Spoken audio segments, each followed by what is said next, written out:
আসসালামু আলাইকুম, ফারহানা জামান টিউলিপ স্বাগত জানাচ্ছি এনটিভির মধ্যরাতের খবরে। ভারত বিরোধিতার নামে যারা আন্দোলনের ইস্যু খোঁজার চেষ্টা করছে তারা ভুল পথে হাঁটছেন বলে মন্তব্য করেছেন আওয়ামী লীগের সাধারণ সম্পাদক ওবায়দুল কাদের।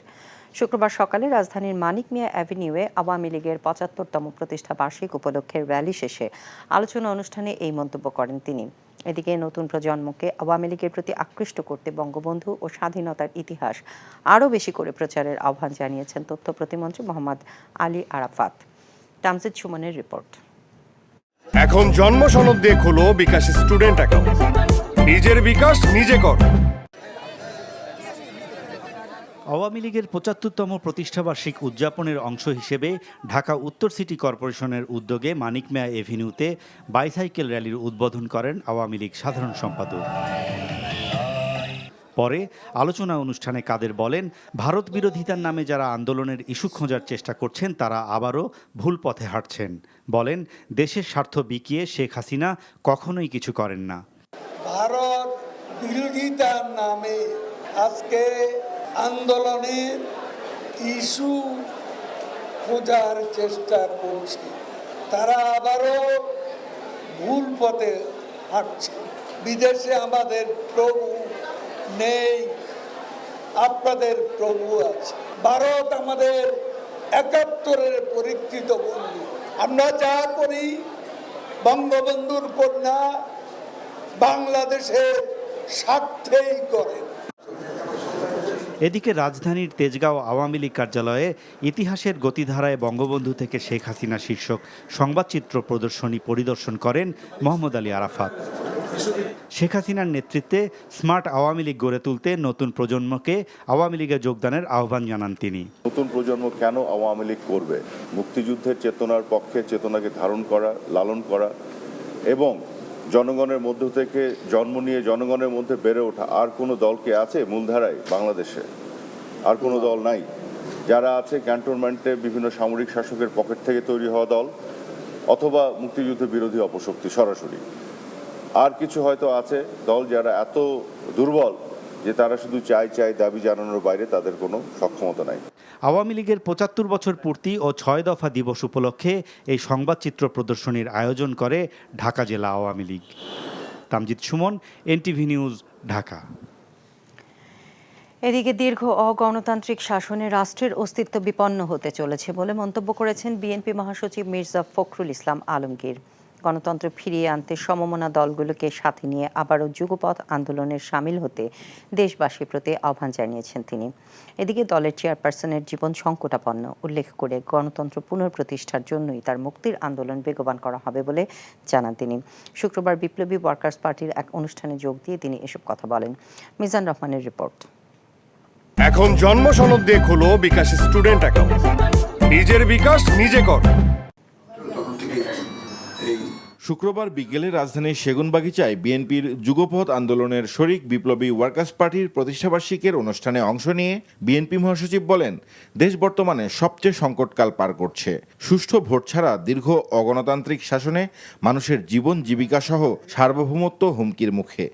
দুর্ভাগ্য আমাদের যে আজকের যে শাসক গোষ্ঠী, তাদের কারণেই যারা কখনোই গণতন্ত্রে বিশ্বাস করেনি, তাদের কারণেই সেটা আবার সেদিন প্রচণ্ডভাবে ব্যাহত হয়েছে এবং আবারও সেই দলীয় সরকারের অধীনে নির্বাচনের ব্যবস্থা করে বাংলাদেশকে আবারও আপনার অনিশ্চয়তা, অস্থিতিশীলতার দিকে ঠেলে দেওয়া হয়েছে এবং সেই প্রক্রিয়াই এখনও চলছে।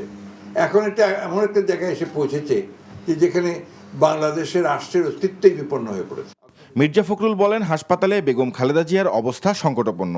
দেশের সংসদীয় গণতন্ত্র ফিরিয়ে আনা স্বৈরাচার বিরোধী আন্দোলনে তার অবদান চিরস্মরণীয় হয়ে থাকবে উল্লেখ করে গণতন্ত্র ফিরিয়ে আনার স্বার্থে বিএনপি চেয়ারপারসন বেগম খালেদা জিয়া মুক্তির আন্দোলন জোরদারের ঘোষণা দেন।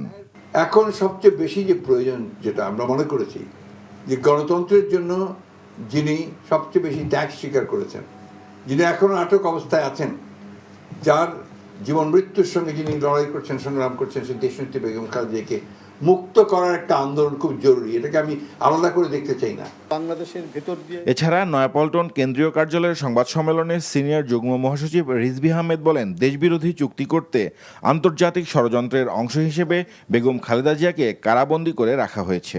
এই যে দেশ বিরোধী চুক্তি, এই চুক্তির বিরুদ্ধে যার অফুরন্ত প্রাণ শক্তিতে যিনি প্রতিবাদ করতেন, তার জনগণকে নিয়ে, জাতীয়তাবাদী শক্তিকে নিয়ে, তাকে আগেই বন্দি করে রাখো, তাকে নানাবিধ ষড়যন্ত্র করে খাবারের মধ্যে ওষুধ দিয়ে আস্তে আস্তে তাকে নিঃশেষ করে ফেলো।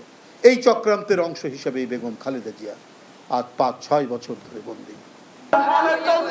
এদিকে সকালে জাতীয় প্রেস ক্লাবের সামনে ভারতের সাথে চুক্তি বাতিলের দাবিতে এক সমাবেশে বিএনপি চেয়ারপারসনের উপদেষ্টা জয়নুল আবদিন ফারুক অভিযোগ করেন, অসম চুক্তি করে সরকার ক্ষমতায় টিকে থাকতে চাইছে। অসম চুক্তি আপনাকে বাতিল করতে হবে। Mizan Rahman, NTV news, Dhaka. ঢাকা সহ 6 বিভাগে ভারী বর্ষণের আভাস দিয়েছে আবহাওয়া অধিদপ্তর। আর এ কারণে পার্বত্য চট্টগ্রাম ও কক্সবাজারের কিছু জায়গায় ভূমিধসের আশঙ্কা রয়েছে। এদিকে আগামী 3 দিনে সিলেট ও সুনামগঞ্জে ভারী বর্ষণে আবারও কয়েকটি এলাকায় বন্যার পূর্বাভাস দিয়েছে আবহাওয়া অফিস। এছাড়া দেশের উপকূলীয় এলাকা ও সমুদ্র বন্দরগুলোর ওপর দিয়ে ঝোড়ো হাওয়া বয়ে যেতে পারে। এজন্য চট্টগ্রাম, কক্সবাজার, মোংলা ও পায়রা সমুদ্র বন্দরকে 3 নম্বর সতর্ক সংকেত দেখাতে বলা হয়েছে। আবহাওয়া অফিস জানায়, বাংলাদেশের ওপর মৌসুমি বায়ু সক্রিয় থাকায় শুক্রবার সকাল 10টা থেকে পরবর্তী 72 ঘন্টা পর্যন্ত ঢাকা, চট্টগ্রাম, রংপুর, ময়মনসিংহ, সিলেট ও বরিশালের বিভিন্ন এলাকায় ভারী বর্ষণ হতে পারে। ভারী বর্ষণজনিত কারণে চট্টগ্রাম, রাঙামাটি, খাগড়াছড়ি ও বান্দরবানে ভূমিধসের আশঙ্কার কথাও জানিয়েছে আবহাওয়া অধিদপ্তর। রংপুর, ময়মনসিংহ, ঢাকা, সিলেট, বরিশাল, চট্টগ্রাম বিভাগের কোথাও ভারী থেকে অতি ভারী বর্ষণের সম্ভাবনা দেখাচ্ছে। এই জন্য আমরা আজকে সকাল 10টা থেকে পরবর্তী 72 ঘন্টার জন্য ভারী বর্ষণের সতর্ক সংকেত জারি করছি। সেই সাথে দেখা যাচ্ছে ভারী বর্ষণজনিত কারণে চট্টগ্রাম বিভাগের পাহাড়ি এলাকার কোথাও ভূমিধসের সম্ভাবনা রয়েছে। এদিকে সিলেট, মৌলভীবাজার ও সুনামগঞ্জে বন্যায় স্পষ্ট হচ্ছে ক্ষয়ক্ষতি। সুনামগঞ্জে রাস্তাঘাট ও মৎস্য সম্পদ এবং সিলেটের রাস্তাঘাটের পাশাপাশি বন্যা প্রতিরক্ষা বাঁধেরও অনেক ক্ষতি হয়েছে। মৌলভীবাজারেও দেখা দিয়েছে নদী ভাঙন। সুরমা ও জাদুকাটা নদীর পানি কমতে থাকায় সুনামগঞ্জে ঘরে ফিরতে শুরু করেছে মানুষ, তবে রাস্তাঘাটের ব্যাপক ক্ষতি হয়েছে। সড়ক ও জনপথ বিভাগ বলছে, প্রাথমিকভাবে 450 কোটি টাকার ক্ষতি হয়েছে। আর জেলার প্রায় 8000 পুকুরের 4000 মেট্রিক টন মাছ ভেসে গেছে বলে জানিয়েছেন জেলা মৎস্য কর্মকর্তা। সিলেটে বৃষ্টির কারণে নতুন করে প্লাবিত হচ্ছে বালাগঞ্জ, ওসমানীনগর, বিশ্বনাথ উপজেলা। ফেঞ্চুগঞ্জে অপরিবর্তিত আছে বন্যা পরিস্থিতি। জেলা প্রশাসন জানিয়েছে, পানি নামতে শুরু করায় আশ্রয়কেন্দ্র থেকে বাড়িতে ফিরেছেন বিভিন্ন উপজেলার বন্যা দুর্গতরা। তবে জেলার রাস্তাঘাটের যে ক্ষতি হয়েছে তা প্রায় 500 কোটি টাকার বেশি বলে জানিয়েছে সড়ক ও জনপথ বিভাগ। আর পানি উন্নয়ন বোর্ড বলছে, বন্যা প্রতিরক্ষা বাঁধ মেরামতে প্রায় 25 কোটি টাকার প্রয়োজন হবে। মৌলভীবাজারের কুলাউড়া, জুড়ি ও বড়লেখা উপজেলায় বন্যার সার্বিক পরিস্থিতির কিছুটা উন্নতি হয়েছে। তবে পানি কমার সাথে সাথে কমলগঞ্জ উপজেলার ধলাই নদীতে দেখা দিয়েছে তীব্র ভাঙন। এতে নতুন করে আতঙ্কে নদী তীরের বাসিন্দারা। আদালত ও বিচার প্রক্রিয়া নিয়ে সংবাদ প্রকাশে গণমাধ্যমকে আরও দায়িত্বশীল ভূমিকা পালনের আহ্বান জানিয়েছেন প্রধান বিচারপতি ওবায়দুল হাসান। এছাড়া নিয়ন্ত্রণহীনভাবে সামাজিক যোগাযোগ মাধ্যমে প্রকাশিত সংবাদের বিশ্বাসযোগ্যতা নিয়েও প্রশ্ন তোলেন তিনি। রিপোর্ট করছেন কায়কোবাদ মাহমুদ।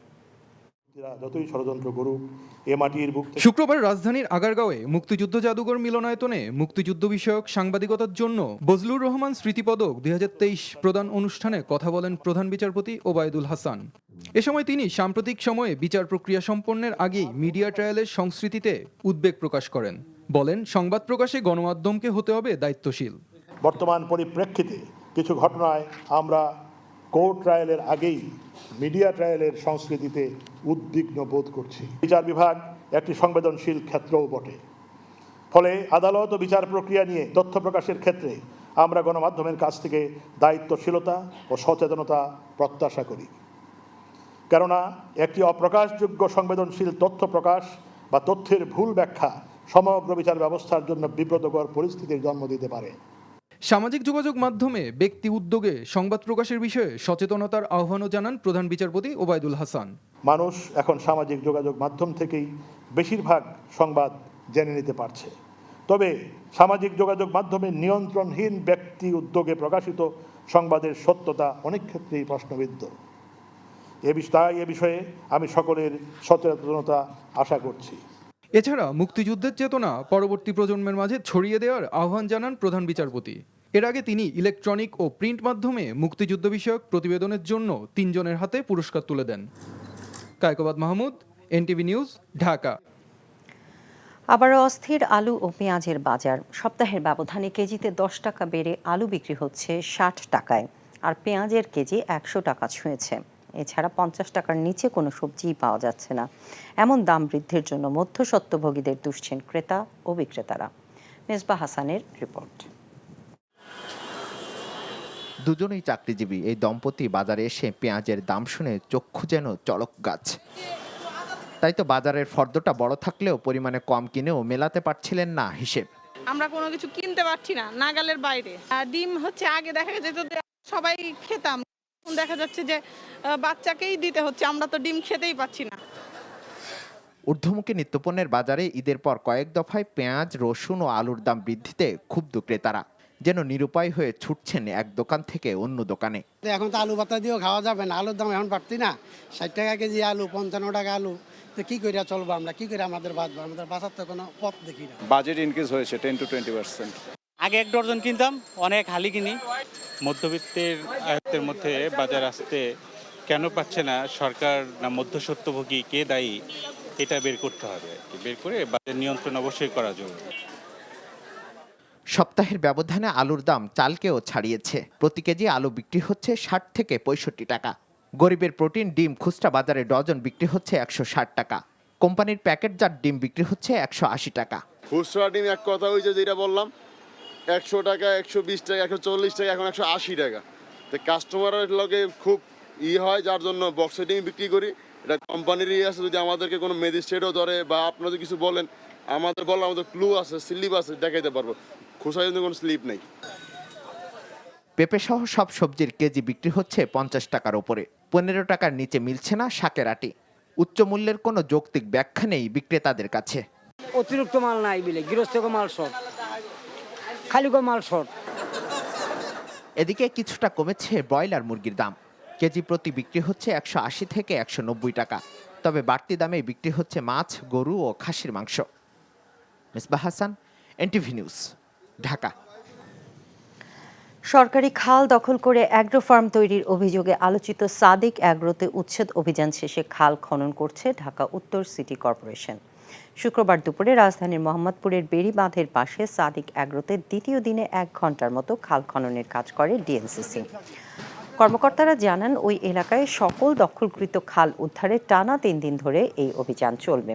বৃহস্পতিবার অভিযান শুরুর দিন অভিযান পরিচালনা করে 60টি অবৈধ স্থাপনা ভেঙে দিয়ে প্রায় 10 বিঘা জমি উদ্ধার করা হয়। শনিবার সকাল থেকেও খাল খনন ও অভিযান চলবে বলে জানিয়েছে ডিএনসিসি। ইস্পাহানি মির্জাপুর টি-20 বিশ্বকাপের খবর।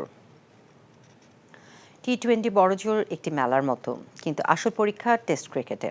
তাই চমক দেখানো সহযোগী দেশ সহ কম টেস্ট খেলা দলগুলোকে দীর্ঘমেয়াদী ক্রিকেটে মনোনিবেশের পরামর্শ দিয়েছেন 2টি বিশ্বকাপ জয়ী ক্যারিবীয় কিংবদন্তি ক্লাইভ লোয়েড। চলতি বিশ্বকাপে বাংলাদেশের পারফরমেন্সে অনেকের মতো তিনিও হতাশ। একটা টেস্ট খেলুড়ে দেশ হিসেবে সাকিবদের কাছে প্রত্যাশা বেশি ছিল লোয়েডের। ওয়েস্ট ইন্ডিজ থেকে আরও জানাচ্ছেন বর্ষণ কবির।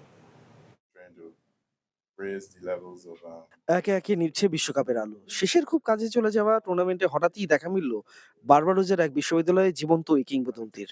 ওয়েস্ট ইন্ডিজকে 2বার বিশ্বকাপ এনে দেওয়া বিগ ক্যাট ক্লাইভ লয়েড উপস্থিত হয়েছিলেন এই দেশের ক্রিকেট বোর্ডের আমন্ত্রণে। সেখানে কথা বলেছেন বাংলাদেশ প্রসঙ্গেও। বাংলাদেশ যা খেলছে সেটি তাদের সমর্থকদের জন্য হতাশাজনক। এতদিন ধরে টেস্ট ক্রিকেট খেলছে, তাদের কাছে এই টুর্নামেন্টে আরো ভালো কিছু আশা করেছিলাম। আমিও হতাশ। দলটিতে বেশ কয়েকজন ভালো ক্রিকেটার আছে, তারপরও তারা বড় কিছু করতে ব্যর্থ হয়েছে। বাংলাদেশের উন্নতিতে কিছু পরামর্শ আছে এই গ্রেটের। বেশি বেশি টেস্ট খেলা। 2টি টেস্ট খেলতে সম্প্রতি ওয়েস্ট ইন্ডিজ 12,000 মাইল দূরে অস্ট্রেলিয়া গিয়েছিল, যেটা আমার কাছে নির্বোধের মতো মনে হয়েছে। বেশি টেস্ট খেললে উন্নতি সহজ হয়। আমি বরাবরই বলি, টি-20 একটা মেলার মতো, টেস্ট জীবনের পরীক্ষার সমতুল্য। যুক্তরাষ্ট্র এবার টুর্নামেন্টে ভালো করেছে, কিন্তু বড় পরিসরে না খেললে এই সাফল্য ধরে রাখা সম্ভব না। অতীতেও আমরা অনেক দলকে দেখেছি বিশ্ব আসরে ঝলক দেখিয়ে হারিয়ে যেতে। চলতি আসরে অন্যতম আলোচনার বিষয় হলো উইকেট। দুদেশে আয়োজিত এই টি-20 মহাযজ্ঞের উইকেট যে ভালো মানের ছিল না সেটা মানতে আপত্তি নেই ক্লাইভের।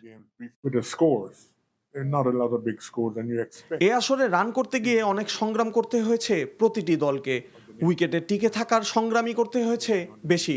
টি-20-র জন্য সব উইকেট যে আদর্শ ছিল সেটা বলা যাবে না। গণমাধ্যমের মুখোমুখি হয়ে মনের ঝাঁপি খুলে দিয়েছিলেন ক্লাইভ। স্বর্ণ সময়ের ক্যারিবীয় ক্রিকেটের কথাও এসেছে অনেক প্রশ্নের উত্তরে। বর্ষণ কবির, NTV news, West Indies.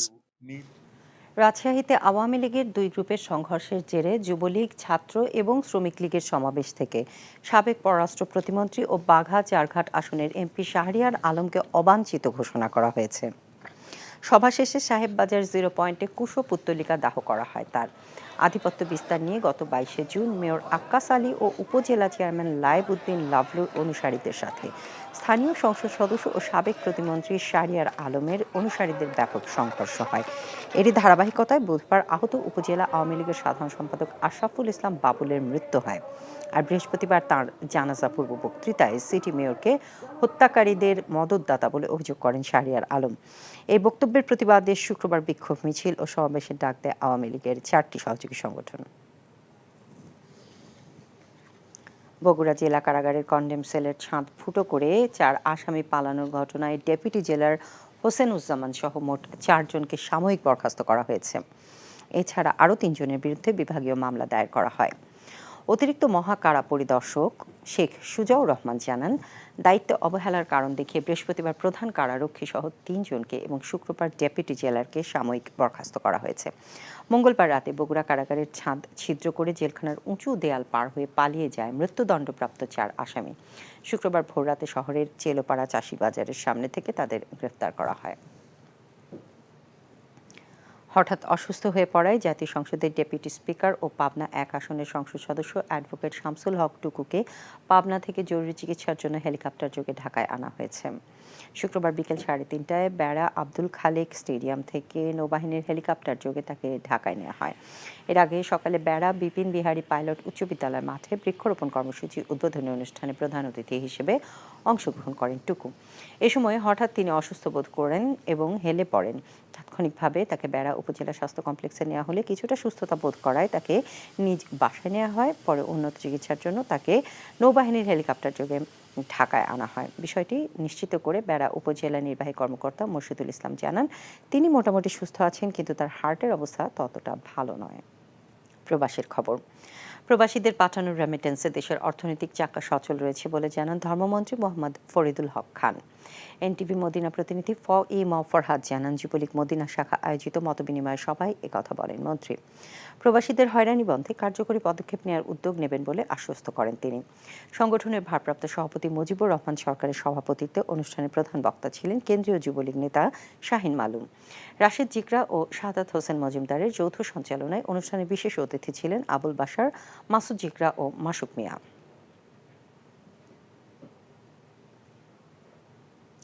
BNP chairperson Begum Khaleda জিয়াকে উন্নত চিকিৎসার জন্য বিদেশ প্রেরণের দাবি জানিয়েছেন জেদ্দা বিএনপি নেতারা।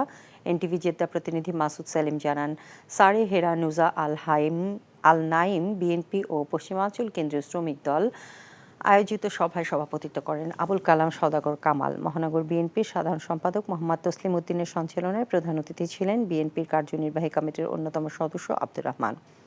প্রধান বক্তা ছিলেন পশ্চিমাঞ্চল বিএনপির সমন্বয়ক কমিটির সদস্য সচিব মোহাম্মদ শাহজাহান।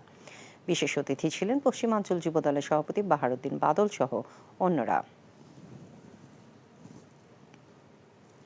আমিরাতে বাংলাদেশিরা চাকরির পাশাপাশি ছোট ও মাঝারি ধরনের ব্যবসায় মনোনিবেশ করায় তৈরি হচ্ছে কর্মসংস্থান। এনটিভি আমিরাত প্রতিনিধি মামুনুর রশিদ জানান, আবুধাবির মোসাফফর সাবিয়া 12 নম্বর এলাকায় বাংলাদেশি যৌথ মালিকানাধীন Dhaka farm house vegetable and fruits LLCর উদ্বোধনী অনুষ্ঠানে কথা বলেন অতিথিরা। উদ্বোধন করেন লোকাল স্পন্সর মরিয়ম। উপস্থিত ছিলেন স্বত্বাধিকারী মোহাম্মদ আলী ও শাহিনুল হক, ব্যবসায়ী মোহাম্মদ শাহজালাল, মাওলানা আব্দুল মালিক ও সানাউল্লাহ রাজীব সহ অন্যরা। কুয়েতে ঈদ পুনর্মিলনীর আয়োজন করল লক্ষ্মীপুর জেলা প্রবাসী কল্যাণ পরিষদ। এনটিভি কুয়েত প্রতিনিধি আলামিন সরকার জানান, কুয়েতের মিক্স ইয়াকি হোটেলে অনুষ্ঠিত সভায় সভাপতিত্ব করেন লক্ষ্মীপুর জেলা প্রবাসী কল্যাণ পরিষদের সভাপতি আব্দুল মালিক। বেলাল হোসেনের সঞ্চালনায় অনুষ্ঠানের প্রধান অতিথি ছিলেন মোহাম্মদ রাশেদ পাঠান। বিশেষ অতিথি ছিলেন মোহাম্মদ শফিকুল ইসলাম, কামরুল ইসলাম সহ অনেকেই। এই ছিল মধ্যরাতের খবরে। এই খবরের ভিডিও সহ আপডেট জানতে ভিজিট করুন এনটিভি অনলাইন www.ntvbt.com। এছাড়াও এনটিভির জনপ্রিয় সব অনুষ্ঠান ও খবরের আপডেট জানতে ভিজিট করুন আমাদের ইউটিউব ও ভেরিফাইড ফেসবুক পেজে। সকাল 7:30 সকালের খবর দেখার আমন্ত্রণ রইল। ধন্যবাদ সবাইকে। শুভরাত্রি।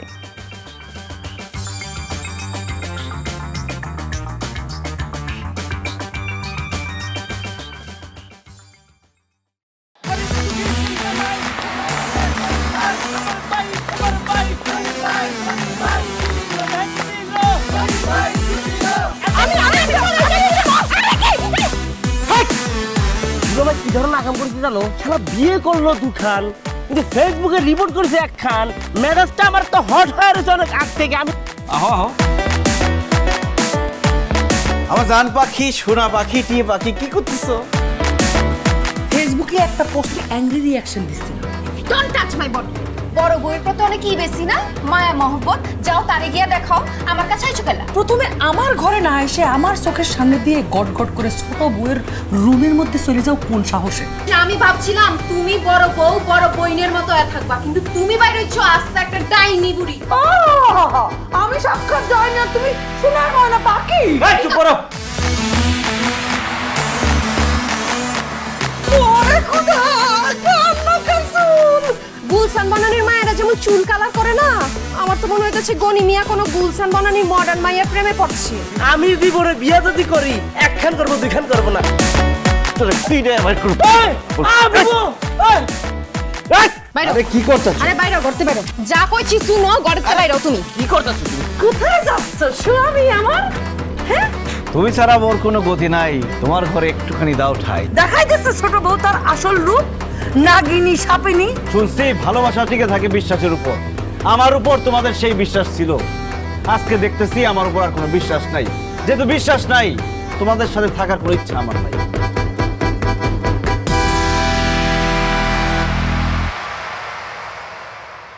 এখন জন্ম সনদ দিয়ে খোলো বিকাশ স্টুডেন্ট অ্যাকাউন্ট। নিজের বিকাশ নিজে কর।